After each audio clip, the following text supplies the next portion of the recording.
యుద్ధ భూమి నుంచి క్షేమంగా సొంతూరుకు చేరుకున్నారు నిర్మల్ జిల్లా వాసి. బాంబుల వర్షం నుంచి తప్పించుకొని భయంతో ఇంటికి చేరుకున్నారు. నిర్మల్ జిల్లాకు చెందిన హనుమన్లు ఇరాన్ కువైట్ సరిహద్దు ప్రాంతం ఇరాక్లోని సర్వీస్ ప్రొవైడర్ కంపెనీలో హనుమన్లు మేనేజర్గా పనిచేస్తున్నారు. ప్రస్తుతం ఆ ప్రాంతం అంతా యుద్ధం కారణంగా బాంబుల మూతలతో మారుమ్రోగుతోంది. ప్రాణాలతో ఉంటామో లేదో అన్న భయంతో ఇంటి బాట పట్టారు హనుమన్లు. బతికి ఉంటామో లేదో అన్న పరిస్థితుల్లో హైదరాబాద్కు వచ్చామని తెలిపాడు హనుమన్లు.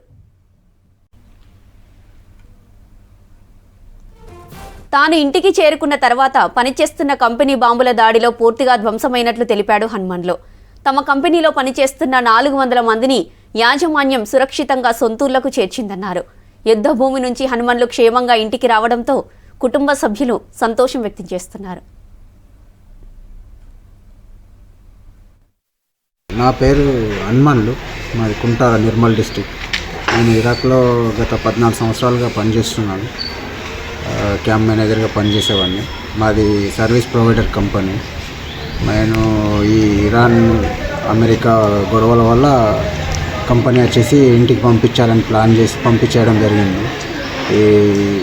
ఇక్కడ ఫ్లైట్స్ క్యాన్సల్ అవడం వల్ల మాకు వేరే దారి లేక బై రోడ్ మార్గాన తుర్కీ, ఇస్తాంబుల్, కుర్దిస్తాన్, సౌదీ త్రూలా బై రోడ్ ట్రావెల్ చేసి 4 days తర్వాత ఇంటికి చేరుకోవడం జరిగింది.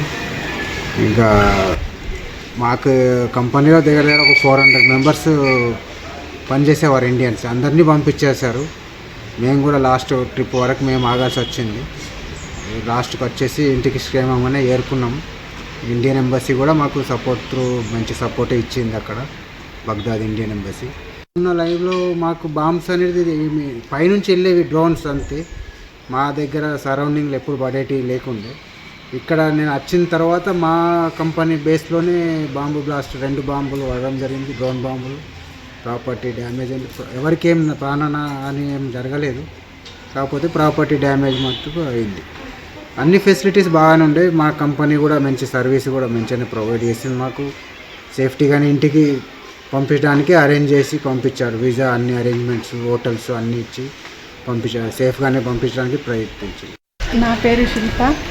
మా ఆయన అక్కడ ఇరాక్లో వర్క్ చేస్తుండేవాడు. ఈ యుద్ధాల కారణంగా కొంచెం కూడా ఫోన్ చేయకపోతే భయం వేసేది. ఇంటికి వచ్చేంత వరకు